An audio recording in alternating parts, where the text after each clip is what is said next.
Hello and welcome to the Put a Ring on It podcast, a podcast from me, Danielle Pasternak, wedding coordinator of DPNAC Weddings. And me, Daniel Moyer of Daniel Moyer Photography. The Put a Ring on It podcast is for brides, grooms, and anyone planning a wedding who wants insider knowledge, behind-the-scenes stories, and downright sensible wedding planning advice. Let's get started.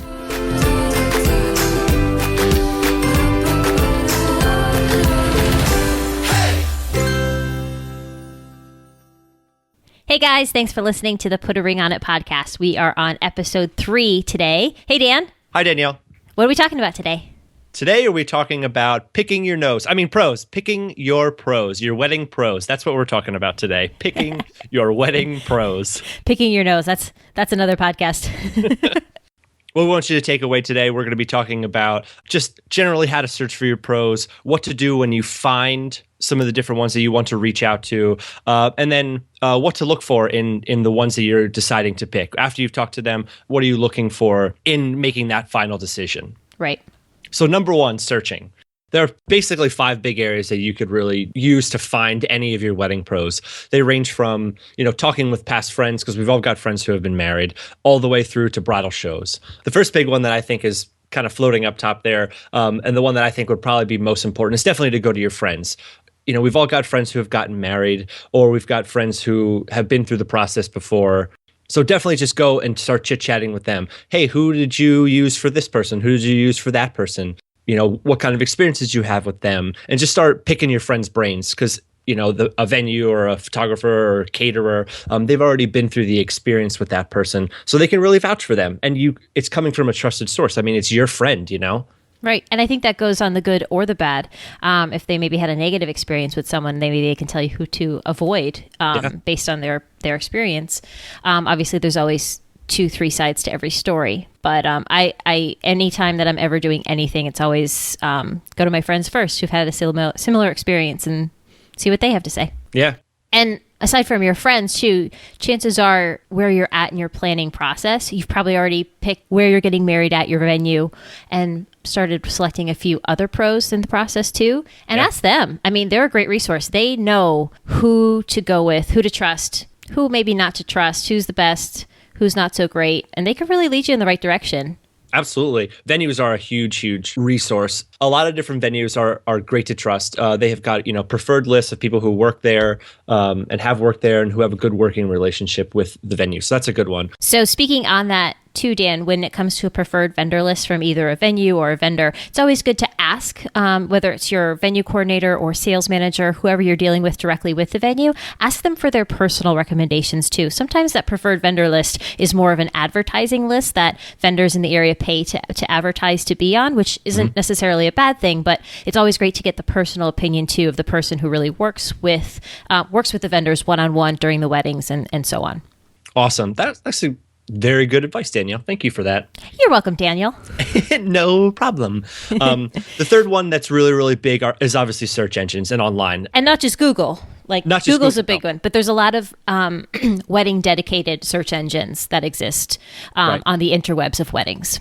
One of the big ones is Wedding Wire, of course. Yeah. There's Wedding Wire, there's The Knot. There's lots of local resources too. So if you just do some Googling, maybe in your area, you can check out and see, like around here, we've got LehighValleyWedding.com. There's a bunch of Philadelphia resource ones. There's one specifically for the DC area. I think the best thing to do when you're searching is head to Google, type in the city you're getting married, and then wedding. So if it's Seattle wedding, Denver wedding, whatever it is, type that in and you'll get some cool things that pop up that help you. Again, you can also go to some of the bigger ones like Wedding Wire. Well, I'm a big fan of Wedding Wire because they have reviews, and we're going to talk about reviews and what that all means. But any site that has feedback from past clients that pro has worked with is always good because it gives you a little bit of information to read through. It's similar to asking a friend, although obviously you don't know those people as well, but they're sharing their story. And if they took the time to write that review, it means something, good, bad, or otherwise. So I always like looking at that. Another not so well-known resource would probably just be local bradal magazines. Those are usually found at bridal shows or a local coffee shop or wherever, depending on where you live. And they're basically just a paid advertising source. But it's a very visual way to find your pro. And I always like looking through them. Yeah. I mean, It's always fun for me. They do a lot of work in making them really, really pretty and attractive. And, people have, put a lot of time into creating advertisements and stuff. So that's a good way to check it out. Mm-hmm. And I always like to look at it. I'm a very graphic designy person. So I always like to look through it. And I feel like the ads that really call to me are the ones that I feel like I have a connection with. And we're going to talk about connection a little bit more later. But that always is like a first impression for me to see how I gel with that person or that company. Yeah. And you just mentioned another one in that last little sentence before, which is bridal shows. That's a huge, huge resource. Every area has got bridal shows, but you have to remember that not every wedding pro is going to be there. Only a small percentage of them are. But, nonetheless, it's still a really, really great resource. You can go walk up and talk to people. And that would probably be my advice, is that if you're going to go to a bridal show, have a plan of what you're going to do. Right. Like we said, Dan, we're in the Philadelphia, Lehigh Valley area specifically. And in the experiences I've had with bridal shows, both in attending and being a pro at them, there's all kinds of different people that show up there. Sometimes there's free honeymoons or prizes that they're giving away. A lot of people come just for that. Mm-hmm. But it's always important to remember that all of the pros that are there, just to full transparency here, they often pay quite a bundle financially in order to be there. So spend the time to talk with them. You never know who you might meet. There's all kinds of different categories there, from photographers to venues. And maybe you've got your venue, but do you still need someplace that you want to have your rehearsal dinner? It's keep an open mind while going through it. Try and say hi to everybody. You never know who you might meet. And I always say two of the coolest pros to meet and potentially hire at a bridal show are your florist and your baker. If you need either of those two, a bridal show is an amazing place to hit up, because florist work is very visual and you could really go and talk with the florist right there. And of course, bakers, you get free stuff. You get to taste cupcakes and cake and all kinds of their sweets. And I mean, obviously that's a factor when choosing who's going to do your wedding cake or your desserts, that it needs to taste really good. So bridal shows, they almost always have like samples that you can take. Rachel and I went to a bridal show when we were in our planning process. And if anything, it's just really fun to go out and get into the wedding experience. Like a lot of what you do when you plan a wedding is like this kind of like non-tangible stuff. Like you're calling people and emailing people and sending money out and putting deposits down and all that kind of stuff. And it's just really fun to go to a place where everybody's really excited. The energy is really, really high. You get to walk around and talk with people, and you just get to do something wedding tangible. I just think that that's a really great part of the experience. No, I totally agree. And there's all kinds of bridal shows too. Sometimes I know I go to this immediate thought of those like old school traditional bridal shows from the 90s, and they're not all like that. I know there's these two guys from Lovesick Inc. They teamed up with Offbeat Bride, and they put together, I think it's called Lovesick, these bridal shows that go throughout the nation. They're just incredibly cool. They've got a lot of good pros there, and they have a really good time. Like you said, the energy's high and it's a great experience. So just because you think bridal shows may be one specific way, do a little bit of digging, and you might find that there's some actually really cool options out there for you. So those are all the really, really great ways to start finding your wedding pros. Once you've found some of the ones that you're interested in and maybe hiring, I mean, the next step is really to reach out. Mm-hmm. Yeah, you want to start the conversation. Yeah, and there's a bunch of different ways. I mean, obviously there's calling, there's emailing, there's like stopping if they have a physical location. But for now, let's just kind of focus right on, say you're on their website and they've got a contact form. There's two different kinds of contact forms. There's a more custom kind of form where maybe the person behind that form is looking for a specific experience or asking kind of more in-depth questions. And then there's ones where it's just straight up, name, date, message. That's it. Well, I know, Dan, you have a little bit more of a custom one. What's included on your contact form? So I'm trying to create an experience for all of my couples. And I want that experience to start from the moment that they contact me. So I have name and the event date on there, but I also have some things like, what are you really most excited about when it comes to your wedding day? What's the thing you're looking forward to most? What do the photos that you love look like? And then I ask them just flat out, what is your story? And I get all kinds of responses in there. And I'm looking for them to start sharing with me immediately. essentially. And I think it's important to note that pros like yourself work really hard to create those forms. And there's a reason that those questions are there. Like Dan said, he's trying to create an experience. And sometimes I know when you're looking for your pro and you're filling out, contact form and you're emailing and you're trying to do all this stuff, that sometimes it's a little bit time consuming. But taking that little bit of extra time to share that information is really what's going to start you guys off with a great connection and a really good first impression. Obviously, I think in Dan's case, I think it's fair to say that if you don't fill it out, it's not like he's not going to get back to you, but maybe he's not going to be as excited and he's not going to include as many exclamation points or, that's starting off a conversation. So I think it's really important. And he's not asking you to like spill your guts on your entire life story. He just wants to get to know you a little bit better right from the get-go. You're absolutely right. It is important to get off on the right foot. For me, the way that I try to approach a wedding day is I want to show up on the wedding day and feel like I'm seeing an old friend. And I feel like I have a very limited time to do that. So that's why I've designed my contact form in a way that is conducive to creating a personal relationship that starts from the very, very first inquiry. Because I found like when my couples trust me, when they're comfortable with me, when the connection is there, that's when I become more than just like a wedding photographer or like the hired help. I can become more than that. And ultimately, the photos end up being better. Their photos end up being better because I'm shooting through like the eyes of a friend. So we talked about custom contact forms. On the other side of the bridge is more of a general contact form. It's maybe just name, email, maybe phone number, and a message, and then that little send button. Actually, this is more what mine looks like, just because I like people to just say whatever they want, and then we get a conversation going in the email. Sometimes when you're looking for a certain service or product and you see that as a contact form, sometimes it's a little intimidating because you're like, gosh, I don't know what to write. How much information is enough information? I don't want to send too much information and have them think that I'm crazy. So I find it's best to include the information that they're specifically asking for, obviously name, email, phone number, whatever it is. But then when you get to that message point, that's really your opportunity to share the information that they're going to need in order to start a conversation with you. So what I find are like the basics. Obviously, your name you've probably already put in there, but also include your partner's name, that person that you are tying the knot with, the wedding date, and where it's happening if that applies. I also like to include the best way to contact you and when. So sometimes if you're including your email address, it doesn't necessarily matter as much when they send you that email back. It's not going to interrupt your day that much. But if you're only giving your phone number, then you want to make sure to say, hey, I'm available via phone from this time to this time. Please call me back. That way they know when to reach out to you without feeling like they're intruding on your personal time too. And I like to, for like bonus points, I always like to tell people to include something you liked about that person's work or their website or their ad, or really what made that you reach out to them. If you saw them at a bridal show and you were like, hey, I really liked your booth. That bouquet you had out was just absolutely stunning. I've been dreaming about it ever since.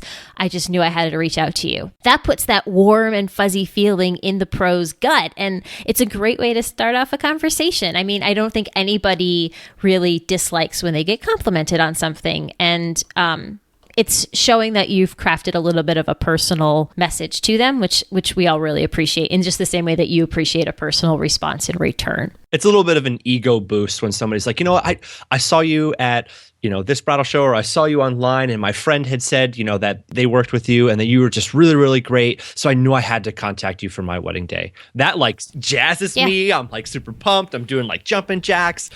There's no better feeling than that. Yeah, and I think that's a really good point too. If someone referred you to contact them, say it. It's just a great way to start. It's like a warmer introduction than just like a, hi, here's my date, see you later. Part of what we want to do for the Put a Ring on It podcast is create as much free stuff we can. Free stuff! Thank you, Dan. We really want to give you guys everything that we can physically give. So we created a downloadable PDF right on the website. If you go to putaringonitpodcast.com/003, you'll be able to download that. Put in your name and your email address and we'll send you a template. It's like Mad Lib style. Just fill in the blank, add your information in there, send it along, and you're going to be starting off on a really great foot. Awesome. So other than the contact form, obviously you can call somebody, you can just straight up email them, or you can stop into somebody's house. Mm-hmm. Now, a lot of wedding pros may just work out of their home. Yeah, and you don't want to just head to their house and knock on their door unannounced. That would be weird. Many of us work from our PJs. Maybe that's just me. Are you working from your PJs right now? No, I have my really fancy Aladdin pants on today. I'm very excited about it. Oh, nice. Okay. Yeah, they're very comfortable. No, these are legitimately Aladdin pants. Like the crotch is by my shins. That's ridiculous. Prince Ali, fabulous he, Ali Ababa. Okay. Yeah, don't stop in at don't stop in at somebody's home unannounced. That would be kind of funny. What we always suggest is always sending an email first, unless they specifically say, on their website or somewhere, give us a call right away. Send an email just so you can establish a time that works best, and you can set it up, and then that way they can be completely and 100% invested in the call if they know that it's coming. I think it's safe to say too, Dan, that all businesses operate differently. Some have receptionists when you call, they answer right away and they take care of your call or direct you to the appropriate person. Other businesses, and this is more like myself, I answer when you call. So sometimes I'm in the middle of something, maybe I'm grocery shopping or I'm doing something else, and I really can't give you that undivided attention that you want and deserve. So it can be a little bit tricky versus if you email me first, we set up a time to chat, then I can set aside that time in my day to really give you all of my intention and give you all the information that I possibly can within that time frame. And I really like too, Dan, getting a feel for how I'm communicating with a pro. So if I'm looking for, say, a videographer and they're just super responsive and they're professional, but they still have a little bit of a casual tone to it, maybe they're a little bit funny or they're incorporating smiley faces, then me personally, I know I'm going to get along with this person. And that comes down to you as the person planning your wedding. You have to see what feels like a really good fit for you and for your wedding. Are you looking for someone who's a little bit more corporate or someone, like I said, who likes to put smiley faces sometimes? I use them sparingly. I use them and exclamation points probably a little too much. Yeah, but that's okay. Because I'm a pretty happy, jolly, fun guy. Mm-hmm. You're like Santa, but thinner. And no beard. They don't know that. They can't see you. There's a picture on the website. Yeah, but we photoshopped your beard out. Oh, truth. Okay, right. Speaking a little more onto that corporate and casual friend factor, is this somebody that would mind you texting them? So you just said, is it somebody you would mind texting them? Most pros don't want to receive a text from you all day, every day. But there are certain cases where I do have a few clients that'll send me a quick text if they have a quick question on something. And I don't mind that. I always welcome that. But you want to check and see if that falls in their wheelhouse of what they're comfortable with. I can guarantee you if you're working with a corporate company, you're probably not going to be texting back and forth if that's your DJ or your photographer. But if it's a more small business, an entrepreneur style company that you're working with, you may be able to text them if that's what you want to do. Again, within reason. It's always important to respect the other person's personal time. But yeah, long story short, it depends on each wedding pro and what works best with you.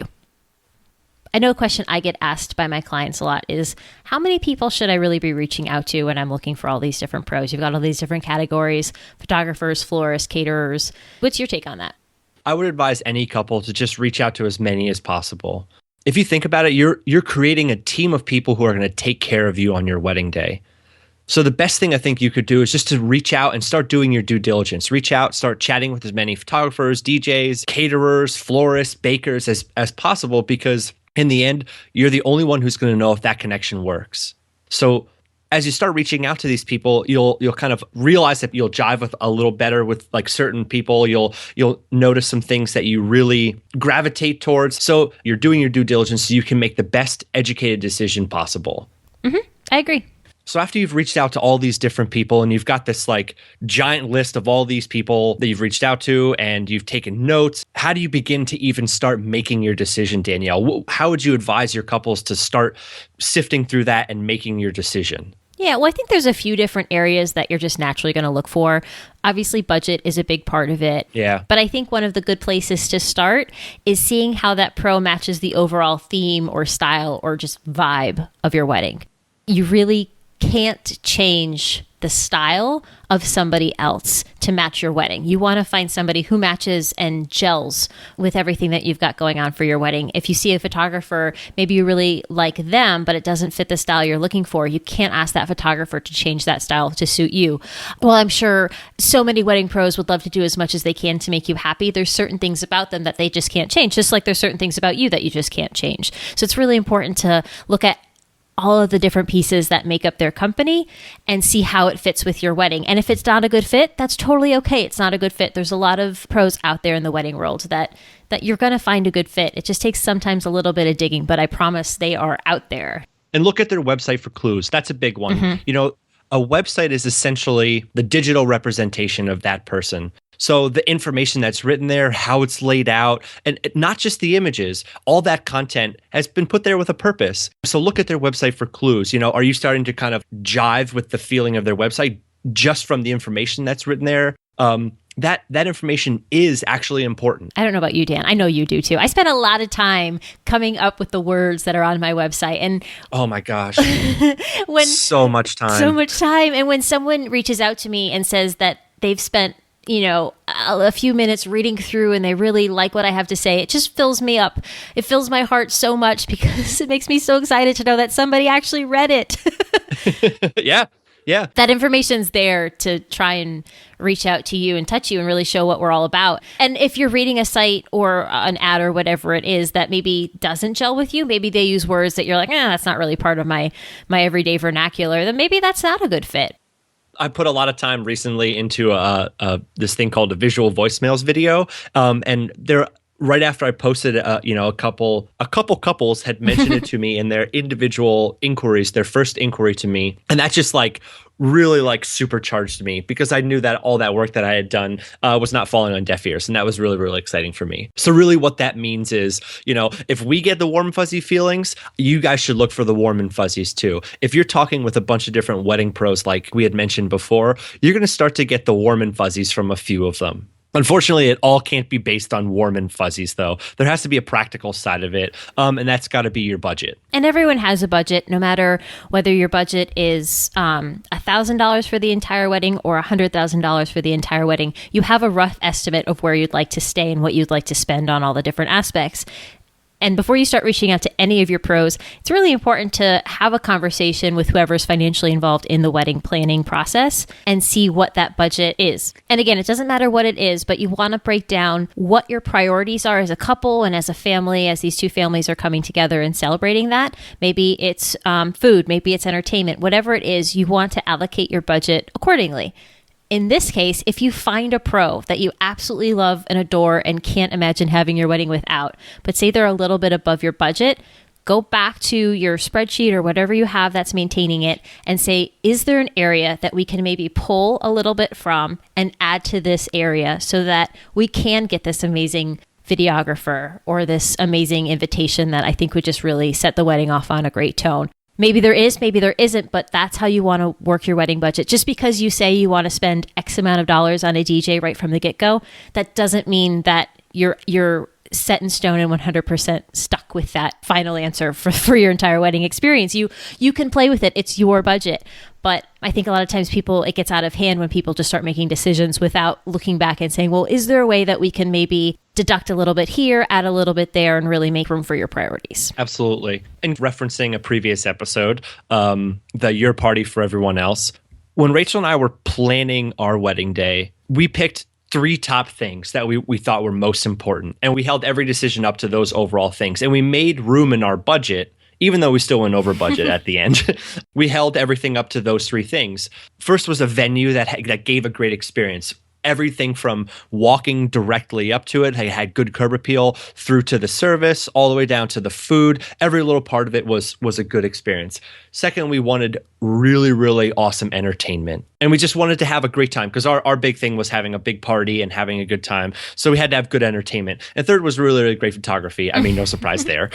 So those were our 3 big things. And we pushed around a lot of different things and didn't invest in some wedding necessities, quote unquote, because we really wanted to put our money into those 3 big areas. So as Danielle was saying about shuffling around your budget, you can not get things or chop some other things that are lesser important to you just to make room for those major services in your budget. Well said. Thank you. Well, there you have it. I think that it pretty much about wraps it up for picking your pros. Not your nose. Not your nose. The 3 big things that we really want you to take away from this particular episode was that there's more than one way to find a pro. That's the first thing. Whether that's online, whether that's, a referral from a friend, there's many different ways for you to find your wedding pro. The second one, Danielle. The second one is starting off the conversation, how that is very important. That sets the tone. It's like your first handshake, hug, high five, and it's great to start off on a good foot. Yeah. And the last one is just finding that connection, because as we've said before, you're the only one who's going to know if this connection works. And it's important just to find that person, because if you think about it, they're going to be spending, some more than others, but they're going to be spending a long time with you on your wedding day. One of the things I always tell my couples is that, I potentially am spending 12, 14, 16 hours with them. But it's true, we're spending a lot of time together. So you have to like, your photographer's pictures, but you also have to like, your DJ's personality, your photographer's personality, because you're going to be spending the majority of the day with them. Awesome recap, Dan. And obviously you guys have been following along. We've got the show notes up on the website. If you go to putaringonitpodcast.com/003, that's the number 003. We've got that free download up there that we talked about, as well as all the show notes that kind of recap everything we talked about today. If you guys have questions on anything, feel free to reach out to us as well. We love digging a little bit further into different things, but how you guys can help us most at this point, this is episode 3. We, as we've mentioned before, really want to get on the new and noteworthy section of iTunes, and we can only do that with your help. By subscribing and reviewing us, you guys help us tremendously achieve that huge goal of ours. So we really can't do it without you, but subscribing, leave us a review, give us your honest feedback. We'd love to hear it, and we can't wait to share more information with you guys. Our next episode in season 1 is going to be coming up in 2 weeks, so hang in there, and we're going to be giving you guys amazing stuff throughout this season, and we can't wait to share it with you. We will talk to you soon. Bye, guys.